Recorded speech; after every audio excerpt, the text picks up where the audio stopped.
எல்லாமே விஜய் பண்றது வந்துட்டு பச்சை அயோக்கியத்தனம். ஆனா பேசுறது வந்துட்டு வீராவேசம்.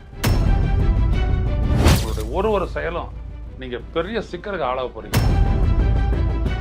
பேரறிஞர் அண்ணா அவர்கள் கண்ட அந்த உதயசூரியன் சின்னத்துல நின்னது துரதிருஷ்டவசமானது அப்படின்னு வைகோவுடைய புதல்வர் வெளிப்படையா பேசுறாரு. தூக்கம் பண்ணிட்டு போயிட்டு சாவிட உதயசூரியன் சின்னத்துல நான் நின்னது தப்பு துரதிருஷ்டவசமானதுன்னு என்னத்தை எடுத்துட்டு போயிட்டு அண்ணா அறிவாலயத்தில் ஒத்துக்கிட்டு வந்தேன். வைகோக்கு தெரியாத அரசியலுக்கு தெரியுமாமா? வந்த உடனே கட்சியை பழத்துட்ட இப்ப அடுத்தபடியே கூட்டணியை பழக்கணும்னு நினைக்கிறேன். நீ ஒண்ணுமே கிடையாது. கேட்கலாம்ல, எதுக்கு எங்க மேல தெரிவிக்கிறீங்க? நாங்க ஒரு சுயேட்சை சின்னத்துல நின்றுட்டு போனோமே அப்படின்ட்டு நீங்க சொல்லிட்டு நீங்க நிக்க வேண்டியதானே. உங்களுக்கு ஜெயிக்கிறது அங்க முக்கியமா இருந்தது. இப்ப ஜெயிச்சிட்ட உடனே அந்த ஜெயிச்சதுக்குள்ள பலனை அனுபவிக்க முடியலையே அப்படின்ற அந்த ஆற்றாமை தான் உங்களை இந்த மாதிரி பேச வச்சு. உங்களுடைய செயல் சுத்தம்லாம் சொல்லாதீங்க. உங்களுடைய செயல் வந்துட்டு பச்சை சந்தர்ப்பவாதம். ரவிச்சந்திரனுடைய தியாகத்துல 10% செஞ்சிருப்பியா நீ அப்படின்னா புலிகளுக்காக. அப்படியாப்பட்டவன் நான். அண்ணனை ஒருபோதும் விட்டு கொடுத்ததில்லை. ஆனா உங்களை ஏன் எதிர்க்கிறேன் அப்படின்னா, நீங்க செய்யக்கூடிய ஒரு செயலும் இதுவரைக்கும் மறுமலர்ச்சி திராவிட முன்னேற்ற கழகம் வந்த பாதைக்கு எதிரானது. பேரறிஞர் அண்ணா அவர்கள் கண்ட அந்த உதயசூரியன் சின்னத்துல நின்னது துரதிருஷ்டவசமானது அப்படின்னு வைகோவுடைய புதல்வர் வெளிப்படையா பேசுறாரு. தூக்கம் பண்ணிட்டு போயிட்டு சாவிட உதயசூரியன் சின்னத்துல நான் நின்னது தப்பு துரதிருஷ்டவசமானதுன்னு என்னத்தை எடுத்துட்டு போயிட்டு அண்ணா அறிவாலயத்தில் ஒத்துக்கிட்டு வந்தேன். அன்னைக்கு உனக்கு பதவி பெருசா தெரியுது. ஏன்னா ஜெயிக்கிறதுக்கு அன்னைக்கு திமுக தேவைப்பட்டது. இன்னைக்கு வந்துட்டு திமுக இருந்ததுனால பதவி கிடைக்காத போயிடுச்சு, மந்திரி பதவி கிடைக்காத போயிடுச்சு. அதுக்கு தான் நீ ஏங்குற? அதான் சொல்ல வர சொல்லிட்டாரு. நாங்க எங்க உதயசூரியன் நின்னதுனால எங்களால தாவேக்காவுக்கு ஆதரவு கொடுக்க முடியும். அவங்க சொன்னாங்களா நின்னா உதயசூரியன் நின்னா தானே அவனுக்கு தருவேன் அப்படின்னு சொன்னாங்களா? அவங்க ஒரு சின்ன அவங்க தனி சின்னத்துல நிக்க சொன்னாங்க. ஆனா இவங்க நிக்கல. ஏன் நீ நிக்கல? உனக்கு 4 சீட்டு கொடுத்தாங்கல்ல. இதெல்லாம் எவ்வளவு பெரிய கேவலமான ஆள். அதனால தான் நான் சொன்னேன் அந்த ஒரு வார்த்தையை. இதெல்லாம் யாரு? எனக்கெல்லாம் இந்த பையனை பத்தி நல்லா தெரியுங்க, சுத்தமா தெரியும். இவங்கெல்லாம் எப்படி நம்மனா பதவி, அதிகாரம், சுகம், அடுத்த தலைமுறை. இவங்க அன்புமணி ராமதாஸ் மாதிரி.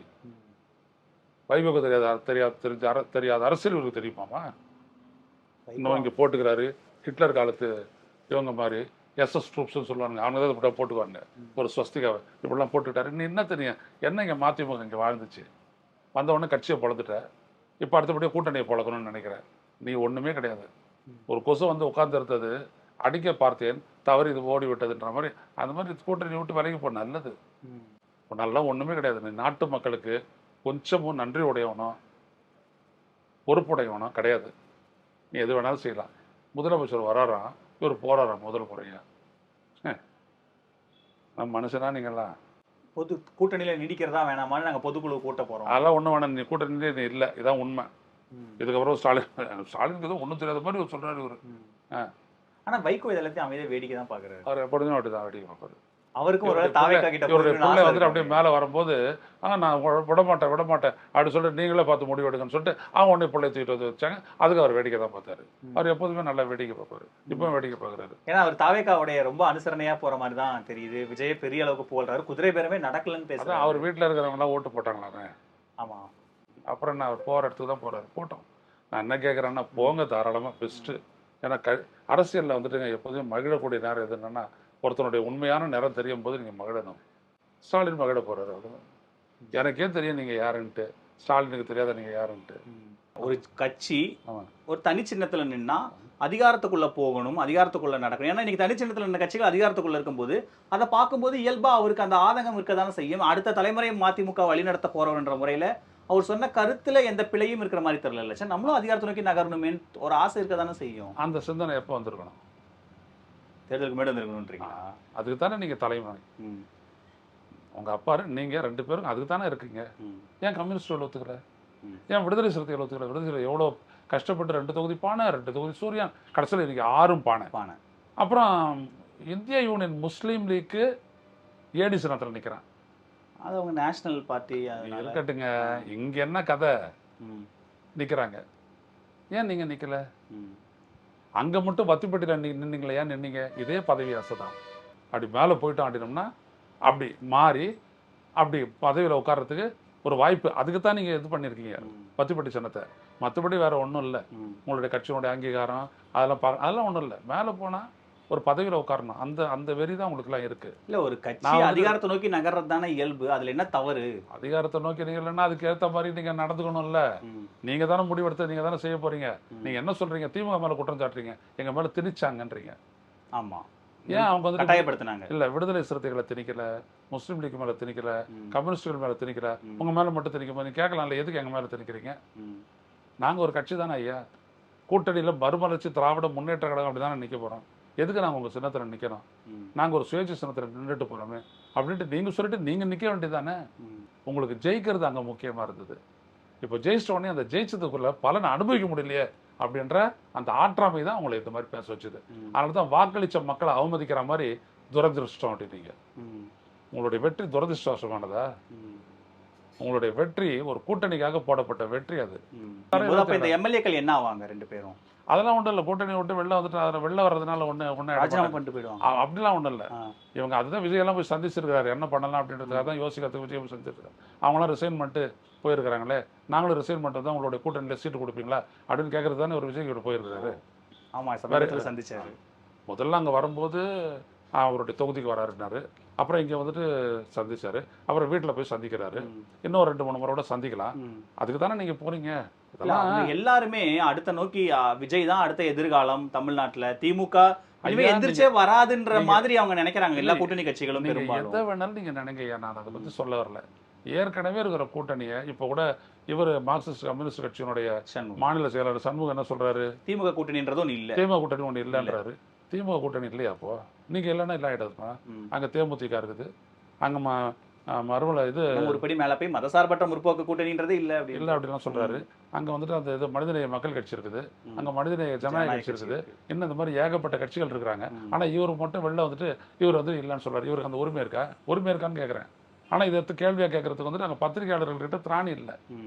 இல்ல தேர்தல் நேரத்துல நீங்க தான் எப்படி- கூட்டணிங்கிறாரு. அதெல்லாம் அப்பதாங்க ஐயா. பேசணும். அப்புறம் ஏங்க இப்ப வந்துட்டு ஆதரவு கொடுக்கறதுக்கு போயிட்டு ஸ்டாலின் கிட்ட உட்காந்தீங்க? ம். 1க்கு 3 முறை போனீங்கல்ல நீங்க அண்ணா அறிவாலயத்துக்கு. ஏன் போனீங்க? இல்ல தன்னிச்சையா எடுத்த முடிவுன்னு நேத்து பேசுறாரு. ஏங்க தன்னிச்சையா எடுத்த முடிவு ஏங்க ஸ்டாலின் கிட்ட போயிட்டு சொல்றீங்க? ம். ஸ்டாலின் கிட்ட போயிட்டு உட்காந்து பேசுனீங்களா இல்லையா? நீங்க இந்த மாதிரி ஆதரவு கொடுக்குறத பத்தி பேசல, வேற ஒரு விடயமா தான் போனோம் சொல்லட்டுமே. சண்முகம் தெரியாத யார் என்னன்றது, அரசியல் தெரியாத உட்காந்துட்டு இருக்கிறோம் வெளியில பத்திரிகையாளரா நாங்க. சொல்லுங்க பாப்போம். பத்திரிகையாளரா நாமெல்லாம் ம். ஒண்ணும் தெரியாத வெளில உட்காந்துட்டு இருக்கிறாங்களா? ம். சண்முகம் எதுக்கு போறாரு? ம். வீரபாண்டியன் எதுக்கு போறாரு? என்ன இவங்க பேச வராங்க? எல்லாம் எதுவுமே தெரியாது நம்மளுக்கு இல்ல. ம். இல்ல இன்னொரு நான் இந்த வைகோக்குள்ள இன்னும் ஒரு கேள்வி இருக்கு. என்னன்னா நீங்க ஏற்கனவே மல்லை சத்திய விவகாரத்தப்பவே நீங்க துரை வைகோவை கடுமையான பதங்களை பயன்படுத்தி விமர்சிச்சீங்க. இல்ல அவங்க என்ன நினைக்கிறாங்கன்னா இல்ல அப்படிலாம் நான் துறை வைக்கோன்ற ஒரு வார்த்தையோட பயன்படுத்தலையே. ம். நான் என்ன சொன்னேன் அப்படின்னம்னா, இத்தனை ஆண்டு காலம் உங்களோட இருந்து உங்களோட உடைச்சு உங்களோடயே இருந்து தனது வாழ்க்கையை உங்களுக்காக கொடுத்தவன் எப்படி உங்களுக்கு துரோகி ஆகிறான்றதை மட்டும் அண்ணன் வைகோ விளக்கட்டும்னு தான் சொல்லி புதிய தலைமுறை தொலைக்காட்சிக்கு நான் சொன்னேன். இல்ல அதுதான் அவங்க என்னன்னா துரை வைகோ உங்களுக்கு தனிப்பட்ட ரீதியா ஏதோ பகை இருக்கும் போல இருக்கு, அதனால இப்படி பேசுறீங்கன்னு நிறைய பதிவுகளை பார்க்க முடியும். எப்படிங்க தாய் நண்பன் குட்டி நண்பன் தாய் பகை அப்படிலாம் கிடையாதுங்க. ம். எனக்கு வைகோ தான். இவர் ஒரு வைகோவை பற்றி ஒரு படம் எடுத்து இது பண்ணும்போது எனக்கு தான் இன்விடேஷன் கொடுத்தாங்க. நானும் தான் போயிருந்தேன். ம். துறை வைகோ பண்ணார், அது நானும் தான் போயிருந்தேன். ம். போயிருந்தப்போ வந்துட்டு நான் வந்துட்டு வாக்கேந்திர சூழ்ச்சி மக்களாட்சியின் வீழ்ச்சின்ற புத்தகத்தை அவர்கிட்ட கொடுத்துட்டு தான் வந்தேன். ம். கொடுத்துட்டு தான் பேச வந்தேன். வைகோ இருந்தார், எல்லாரோடையும் பேசிட்டு தான் நான் வந்தேன். ம். வைகோ நான் வீட்டுக்கெல்லாம் போயிருக்கேன். வைகோ எனக்கு நெருக்கமான என்னோட 2 புத்தகங்களையும் வெளியிட்டவரே வைகோ தானேங்க. ம். இப்போ ஒருத்தங்க கேட்குறான், அண்ணா மாற்றி மாறி வந்துட்டு நீ வைகோ எப்படி அப்படி சொல்ல? நான் வைகோ சொல்ல சரியா போயிட்டு கேட்டு வா அப்படின்னேன். ம். துரதிருஷ்டம் அப்படின்ற ஒரு வார்த்தையை வைகோ சொன்னாரா? அப்ரூவ் பண்ணாரா? அது தெரியல. இல்லை ம். சொல்ல வரேன். அப்ரூவ் பண்ணா வெளிப்படுத்த போறாரு, வெளிப்படுத்த போறாங்க. அதனால Yes. சொல்ல வரேன். ம்.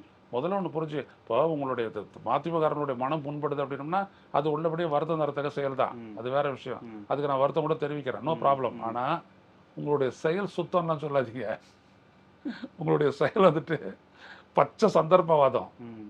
புரியுதுங்களா? இதுக்கு நான் சொன்ன வார்த்தை நல்லா பொருந்துது. ம். அதனால அதெல்லாம் ஒன்றும் கிடையாது. அதனால ஒன்றை மட்டும் நீங்க புரிஞ்சுக்கணும். ம்.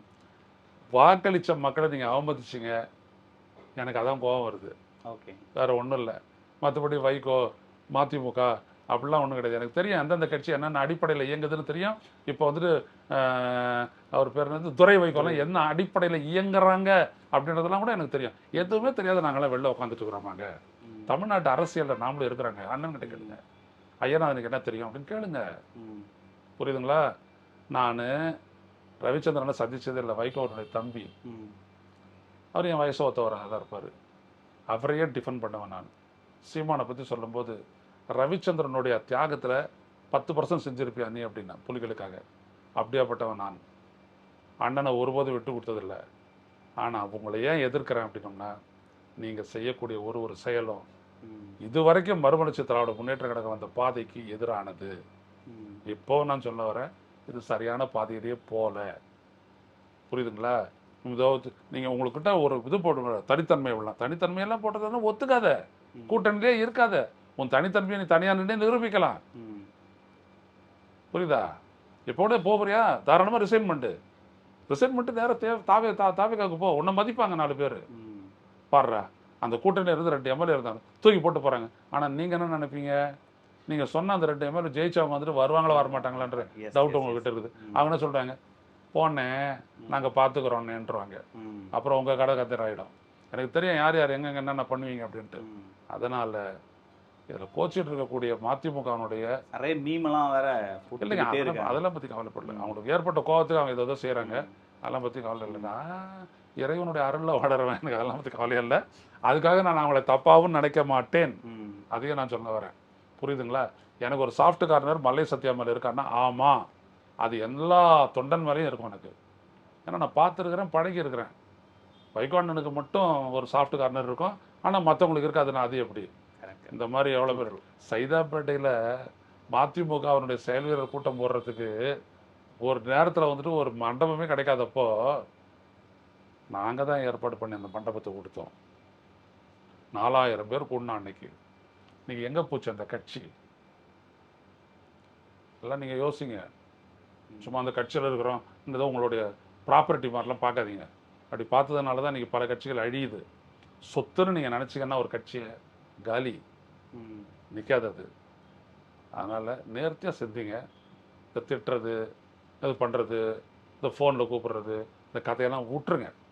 விட்டுட்டு நேர்த்தியான அரசியல் முன்னெடுக்க பாருங்கள். நன்றிங்க. நேரத்தை எங்களோட செலவழிச்சதுக்கு ரொம்ப நன்றி.